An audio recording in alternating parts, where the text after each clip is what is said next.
السلام علیکم ورحمۃ اللہ وبرکاتہ۔ آج میرا موضوع ہے غسل کے بارے میں۔ غسل بڑی نجاست حکمیہ یعنی حد سے اکبر اور جنابت سے بدن پاک کرنے کو کہتے ہیں۔ غسل کے معنی نہانا ہے، مگر نہانے کا شریعت میں ایک خاص طریقہ ہے۔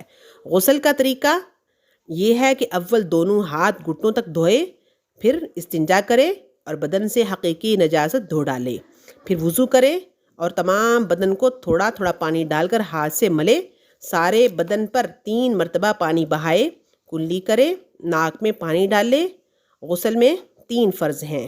نمبر 1 کلی کرنا، نمبر 2 ناک میں پانی ڈالنا، نمبر 3 تمام بدن پر پانی بہانا کہ ایک بال کے برابر بھی جگہ خشک نہ رہے۔ غسل میں 5 سنتیں ہیں۔ نمبر 1 دونوں ہاتھ گھٹنوں تک دھونا، نمبر 2 استنجا کرنا اور جس جگہ بدن پر نجاست لگی ہو اسے دھونا، نمبر 3 ناپاکی دور کرنے کی نیت کرنا، نمبر 4 پہلے وضو کر لینا، نمبر 5 تمام بدن پر 3 بار پانی بہانا کہ کوئی بال کے برابر بھی جگہ خشک نہ رہے۔